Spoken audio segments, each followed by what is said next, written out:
बंदो गुरुपद कंज कृपा सिंधु नररूप हरे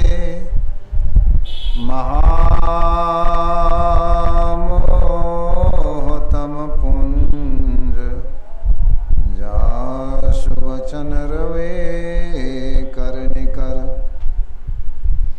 धन्य धन्य सतगुरु सुखद महिमा कहे न जाय। जो कुछ कहूँ तुम्हारे कृपा मोते कछु न बसाय।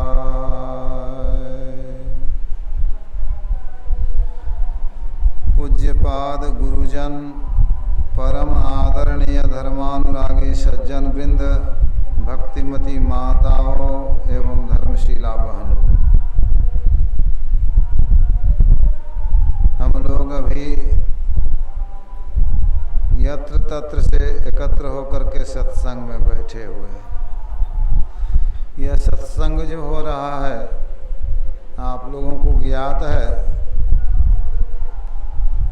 दयानंद बाबू के पुण्यतिथि के अवसर पर हो रहा है। आज के दिन ही 13 तारीख को दयानंद बाबू पिछले साल शरीर का त्याग करके गए। उस समय भी सत्संग होते रहा श्राद्ध शपिंडी तक।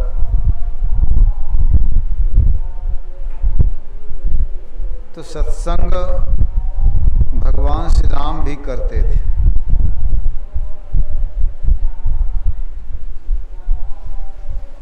वेद पुराण वशिष्ठ बखानहि सुनहि राम यद्यपि सब जानहि। जानते सब कुछ थे फिर भी सुनते थे। तो जो सुनते हैं दूसरों की बात वो सुनाते भी हैं। सुने अभी पाठ के माध्यम से भगवान श्री राम प्रजाओं को बुला करके सुनाए हैं, उपदेश दिए हैं। एक बार रघुनाथ बुलाए गुरु द्विज पुरवासी सब आए। गुरुजन आए, पुरवासी आए, ब्राह्मण आए, सब आए। सब यथायोग आसन पर बैठे। भगवान श्री राम कहने लगे, सुनहु सकल पुरजन मम वाणी, कहो न कछु ममता उरानी। हे पुरजनों हमारी वाणी को सुनिए। ममता हृदय में नहीं है, ममता हृदय में ला करके नहीं कहता हूँ। नहीं अनीति की बात नहीं कहता हूँ। नहीं कछु प्रभुताई, प्रभुता से नहीं कहता हूँ मैं राजा हूँ जो कहूँगा करना पड़ेगा, यह भी नहीं। सुनहु करहु जो तुम ही सुहाई। सुनिए करिए तब जब आपको सुहाए, विचार लीजिए करने के योग्य है तब करिए। जो अनीति कछु भाखों भाई, तो मोहि बर जाहु भय बिसराई। अगर अनीति की बात मैं कहूँ तो आप लोग डर भय छोड़ करके हमको कहने से मना कर दीजिए, वर्जित कर दीजिए। फिर भगवान श्री राम कहते हैं, बड़े भाग मानुष तन पावा, सुर दुर्लभ सब ग्रंथ ही गावा। बड़े भाग्य से मनुष्य का शरीर मिलता है। जिसको भी मिला है उसका बहुत बड़ा भाग्य है।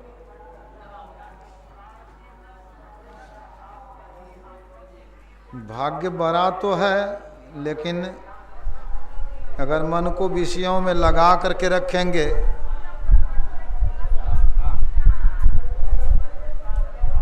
तो भगवान शिव कहते हैं, सुनहु उमाते लोग अभागी, हरि तजी होय विषय अनुरागी। वे लोग अभागी हैं जो हरि को तज करके त्याग करके विषयों में मन को लगाते हैं, विषय को ग्रहण करते हैं।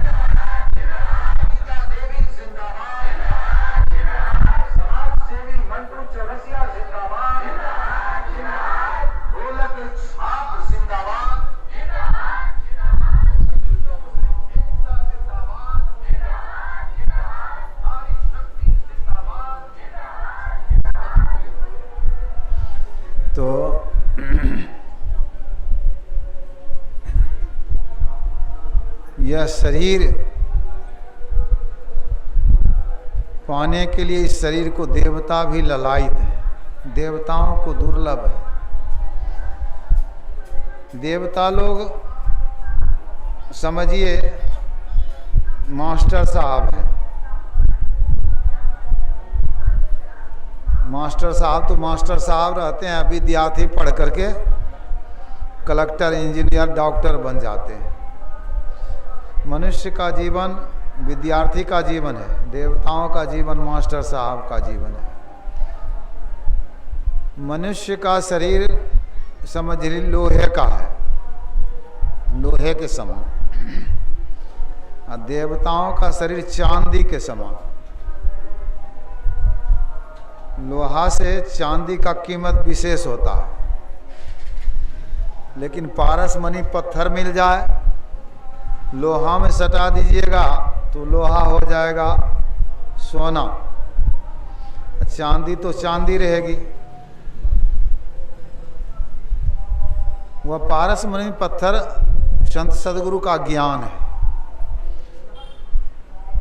जिन्होंने संत सदगुरु के ज्ञान को सीख लिया और साधना किया, साधन करके वे संत हो गए। जानहु संत अनंत समाना, देवता ही नहीं अनंत परमात्मा के बराबर। और संसार में कोई परमात्मा के बराबर नहीं होते। भगवान श्री राम कह देते हैं, मोते संत अधिक करी लेखा, हमसे ज्यादा संत हैं। विधि हरिहर कवि कोविद वाणी, कहत साधु महिमा सक्षानी।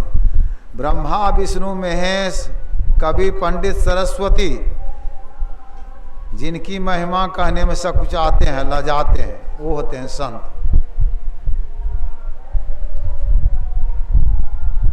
तो मनुष्य के शरीर में संत बनते हैं, परमात्मा की प्राप्ति हो गई। देवताओं के शरीर में यह काम नहीं होता। मनुष्य के शरीर में ही वह द्वार है जो परमात्मा की प्राप्ति होगी। साधन धाम मोक्ष कर द्वारा, मोक्ष का रास्ता इस शरीर में। पाई न जेहि परलोक सवारा, इस शरीर को पाकर जिन्होंने परलोक को नहीं सुधारा। काकभूषुंड जी कहते हैं, नर समान नहीं कबने उदेहि, जीव चराचर जाचत जेहि।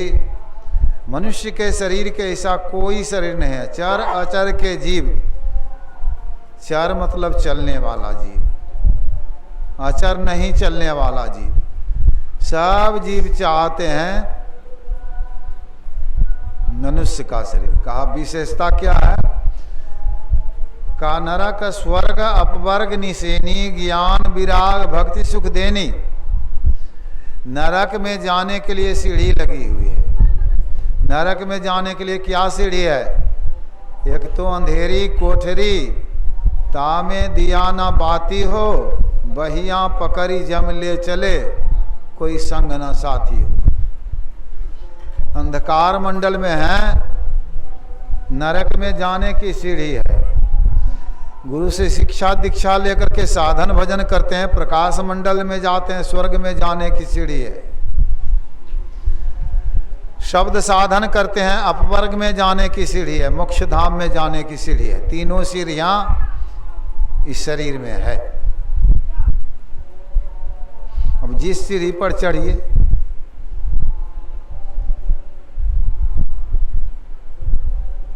यह शरीर बहुत उत्तम है, लेकिन विषय में मन को लगा करके रखते हैं।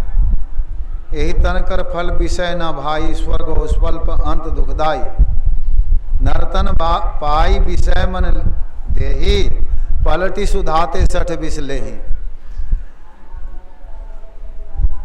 कहा जो मनुष्य का शरीर पा करके विषय में मन लगाते हैं, तो अमृत से बदल करके विष लेते हैं वो।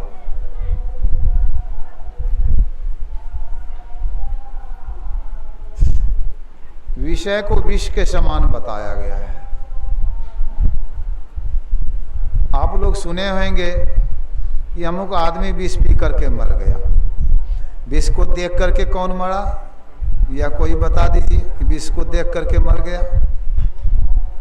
ऐसा नहीं बता सकते हैं। विष को पिया तो मरा,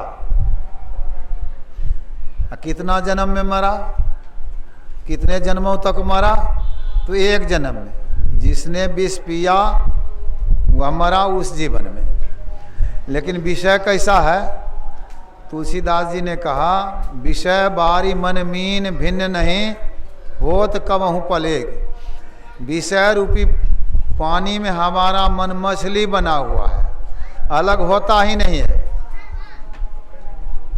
ताते सहऊं विपत्ति अति दारुण, इसीलिए दारुण विपत्ति दूसरा दुख सहता हूं। जन्मत जोनि अनेक, विषयों के कारण ही जन्मते हैं, विषय भोग करते हैं, फिर मरते हैं, फिर जन्मते हैं, फिर विषय भोग करते हैं, फिर मरते हैं।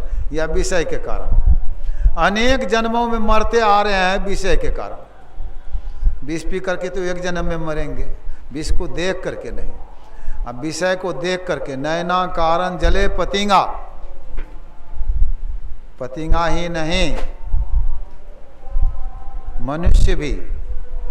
तुलसीदास जी कहते हैं दीप शिखासम युवती तन मन जैसी होत पतंग।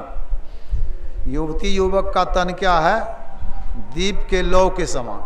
हमारा मन पतंग बना हुआ है, हम लोगों का मन तो जलते हैं कि नहीं, देख करके मर जाते हैं।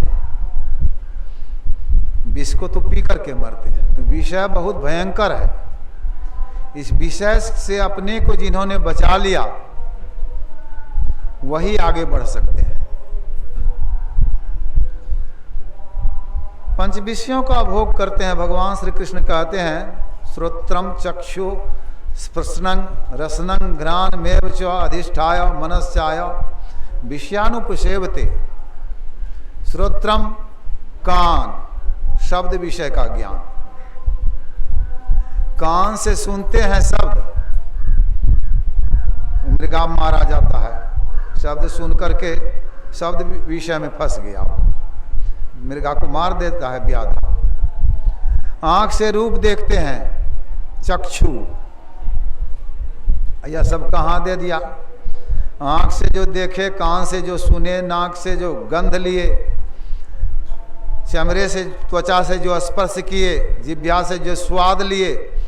रसगुल्ला खाए हैं कभी, कल तो मेला है ना, मन में होगा मेला में रसगुल्ला जरूर खाएंगे। मन पर सबका छाप पड़ा हुआ है, मन पर सबका अधिष्ठता मन है। विषयानुपसेवते अधिष्ठाय मनश्चाय, मन पर सब छाप है।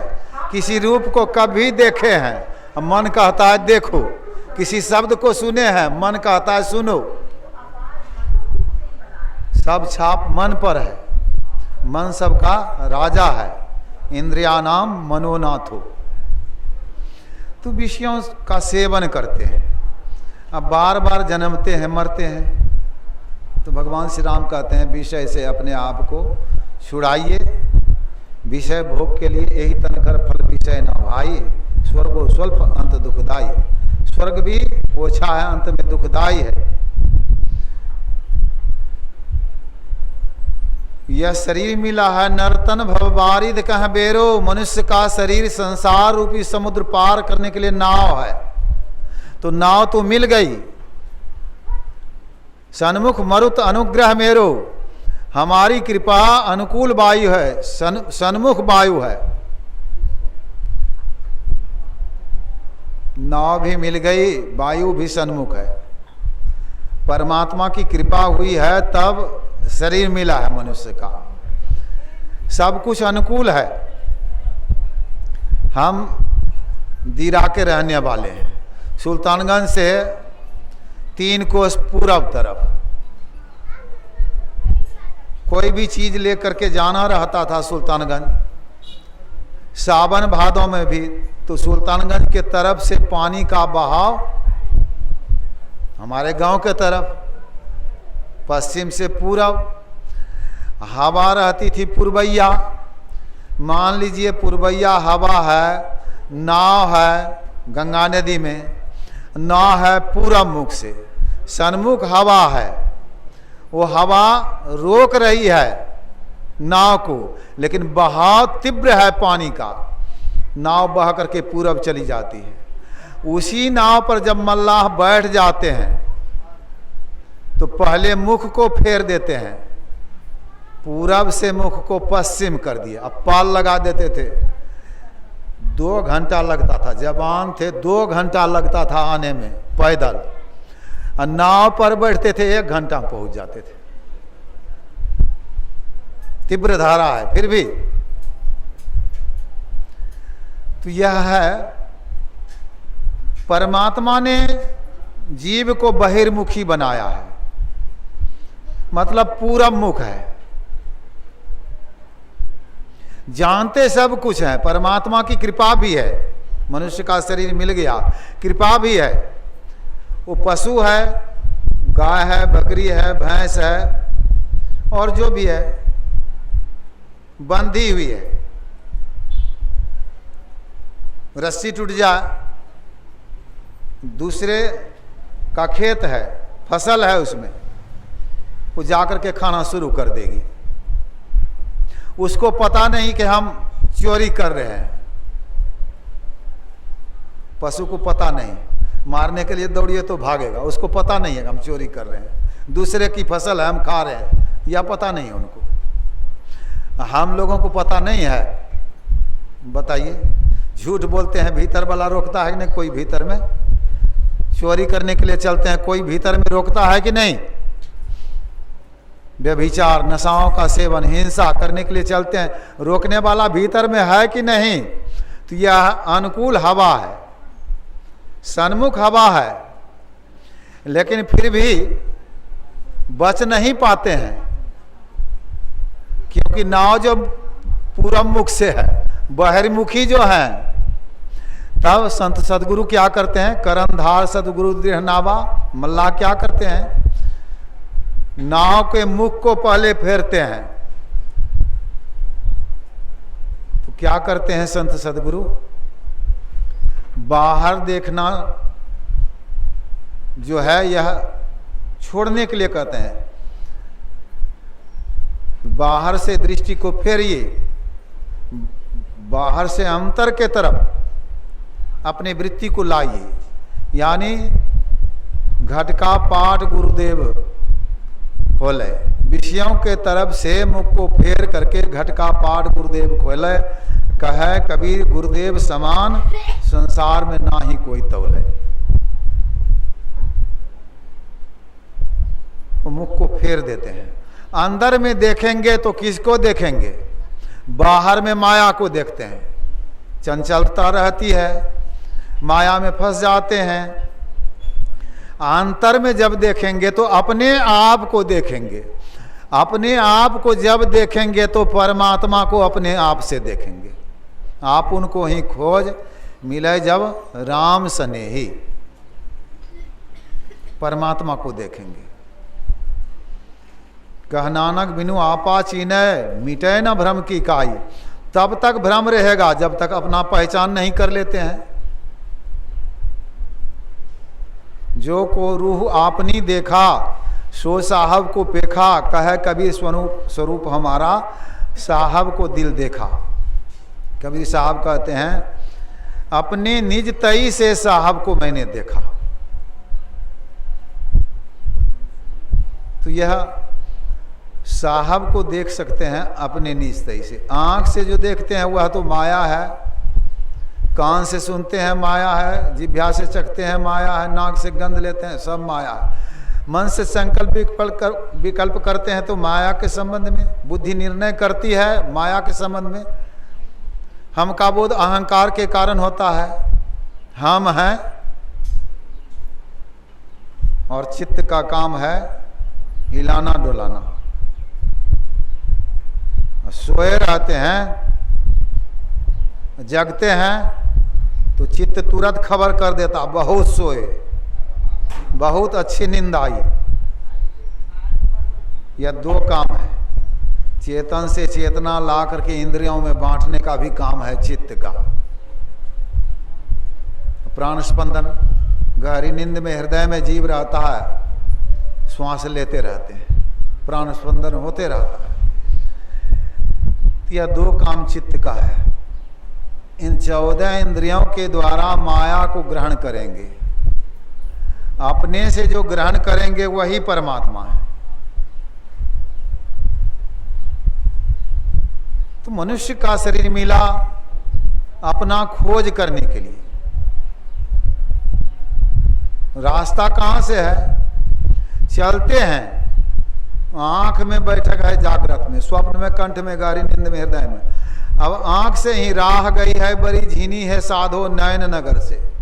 नयन नगर में घोर अंधारी सदगुरु ज्ञान सफीनी है साधो नयन नगर से। रास्ता सहरग में है दिलबर पे जाने के लिए। आंखी मध्य पाखी चमके, पाखी मध्य द्वारा नयन कमल के मांझ पंथ ही धारिये। गुरु महाराज भी कहे यही बात, सब संतों ने जो कहा। तो वहीं से रास्ता है। रास्ता बाहर में देखते हैं, गांव में अब तो पक्की बना दिए, पीछ वाला रास्ता है, ईंटे वाला सोलिंग था, पहले कच्ची वाला रास्ता था।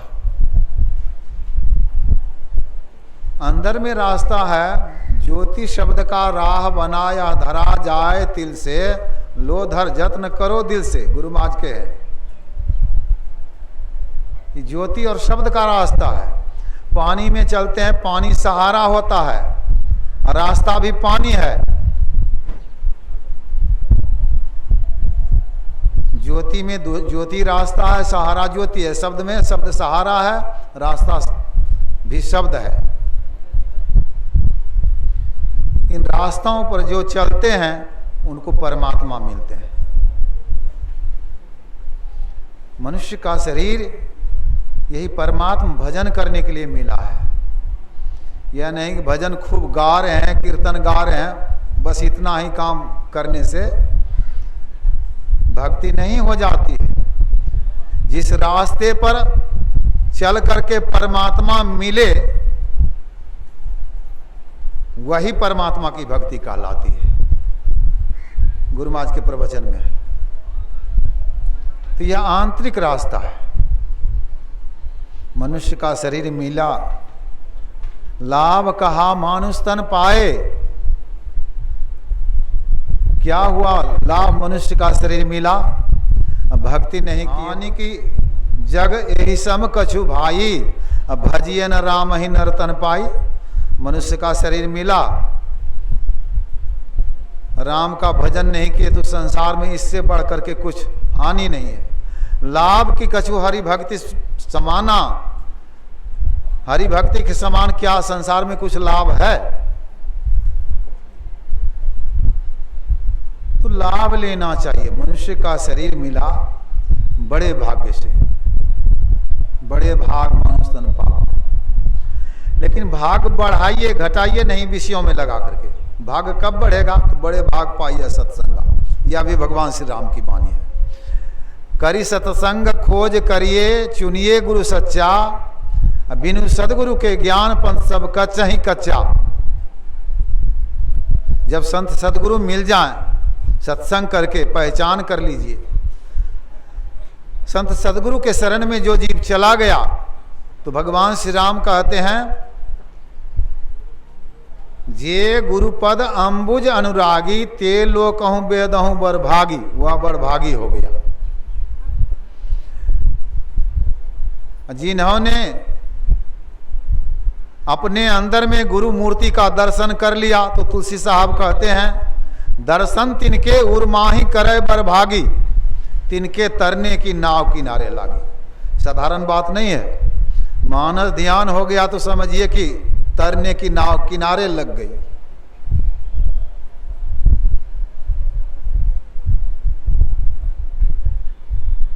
और भी भाग को बढ़ाइए। श्री गुरुपद नखमणि गण ज्योति।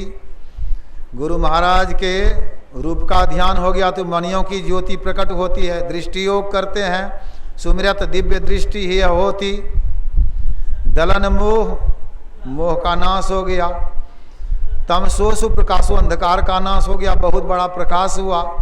बड़े भाग उर आवई जासु, वह बड़भागी हो गया। भाग बढ़ते जा रहा है, भाग को बढ़ाइए, घटाइए नहीं। तो बहुत बड़ा प्रकाश हो गया, दिव्य दृष्टि खुल गई, देखने के लिए कुछ बाकी नहीं रहेगा। भगवान शिव कहते हैं बिंदु मनोलयं कृत्वा दूरदर्शन मापनीयात्। जो बिंदु ध्यान कर लेते हैं, दूरदर्शन कौतुक देखें शैल बन भूतल भूरि निधान, सूझई राम चरित मणि मानिक, गुप्त प्रकट जहाँ जो जय खानिक। देखने के लिए कुछ बाकी नहीं रहेगा। और भाग बढ़ाना है तो गुरु महाराज कहते हैं अमृत ध्वनि की नौबत जहरत बर भागी सुनते। अमृत ध्वनि की नौबत जहरत, अमृत का नाम सुने हैं, लेकिन पी करके अमर कौन हुआ? सुने हैं कि अमुक व्यक्ति ने अमृत पिया अमर हो गया, ऐसा नहीं। हाँ, 20 पी करके मर गया या भले। तो अमृत का नाम सुनते हैं, सुनिए सुधा, सुनते हैं अमृत, देखिए गरल, देखते हैं विष को। सब करतूती कराल, जहाँ तहाँ दिशें उलूक बक, उल्लू और बगुला देखते हैं। सुनिए मंजू मराल, हंस का तो नाम ही सुने। कौन सा हंस देखे हैं बताइए तो? हंस तो मानसरोवर में होता है, कौन देखे हैं हंस को? बत्तख उत्तक देखे हैं तो वही वो हंस नहीं है। हंस उड़ान भरता है तो 400 कोस समुद्र पार कर जाता है। यहां तो बत्तख को देख करके लोग कहते हैं हंस को देख लिए।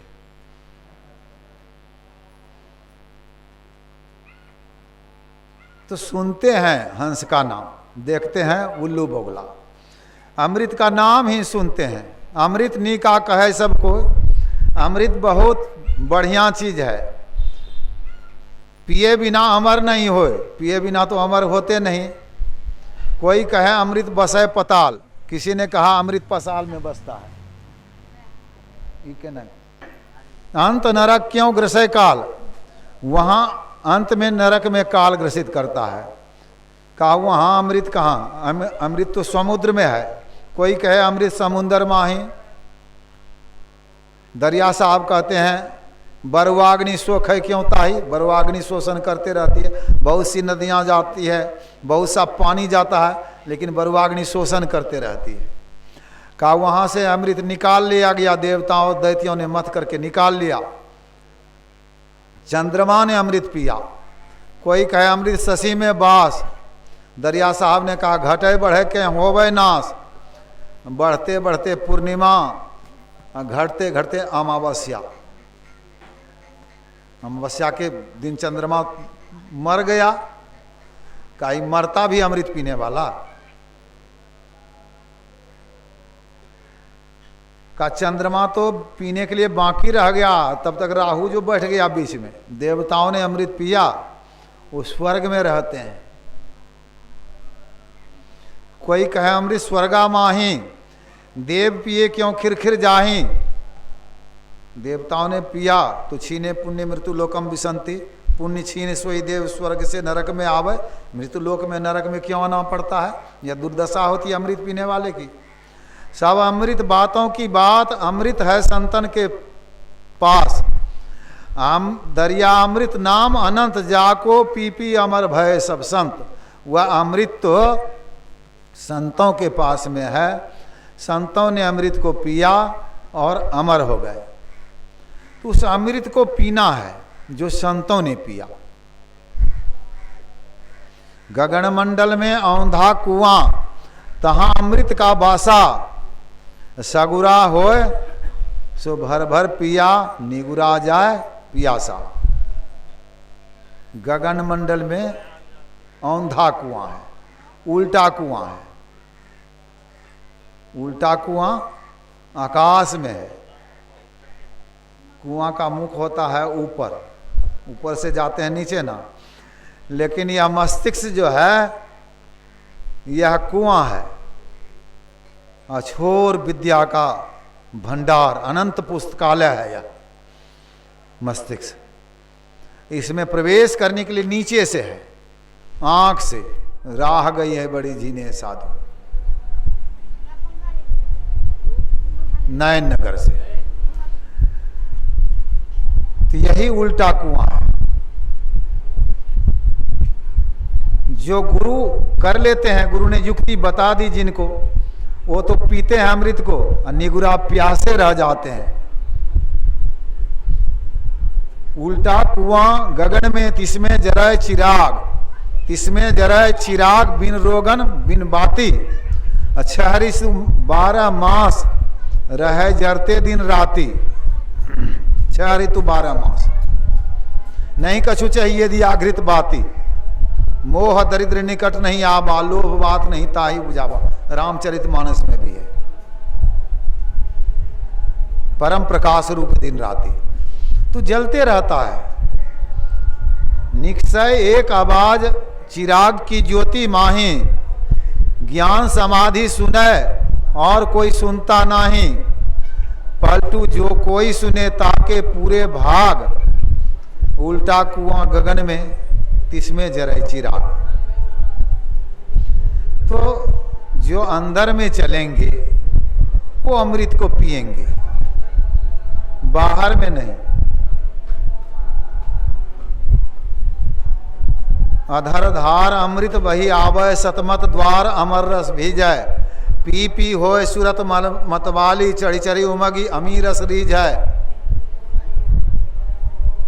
सुखमन के झीना नाल से अमृत की धारा बही रही, मीन सूरत धार धर भाठा से सिरा चढ़ी रही। इस अमृत को पीते हैं।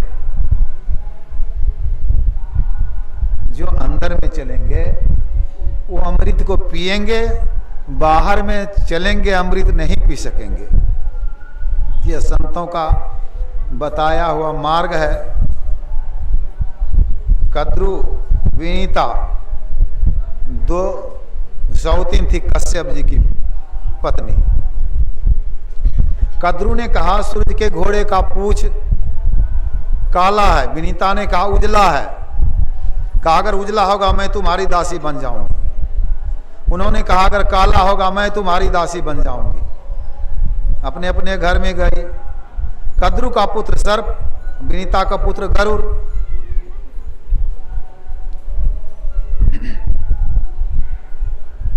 सर्प आया, कद्रु ने पूछा बेटा सूरज के घोड़े का पूछ कैसा है? कहा मां वह तो उजला है। कहा बेटा तब तो मैं अपनी सौतीन की दासी बन जाऊंगी, इस दुख से बचाओ हमको। तो सर्पों ने कहा कि हम तो बहुत भाई हैं, काले काले हैं, सूरज के घोड़े के पूछ में लिपट जाएंगे, तुम दिखा देना काला है, वही तुम्हारी दासी बनेगी। तुम क्यों बनेगी? छल किया, जाके लिपट गया सूरज के घोड़े के पूछ में। कद्रु दिखाती है वो देखो सूरज के घोड़े का पूछ काला है। विनीता दासी बन गई। गरुड़ जी हैं विष्णु भगवान का वाहन। छुट्टी लिया वहां से। जननी जन्मभूमि चो स्वर्गादपि गरियसी, स्वर्ग से भी बढ़ करके है, स्वर्ग से भारी है जननी मां और जन्मभूमि। छुट्टी लेकर के घर में आया। मां दासी के रूप में है। कहा मां तुम दासी के रूप में हो?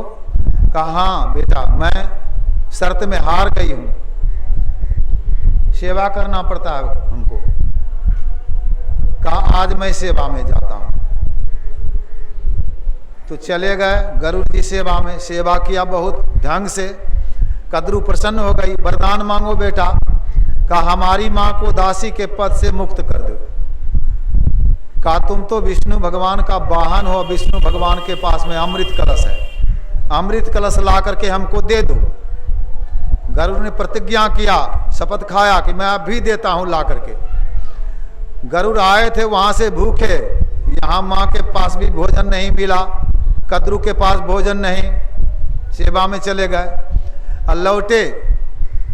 अब अमृत लेने के लिए जा रहे हैं। कलश भूख जोरों की लगी थी।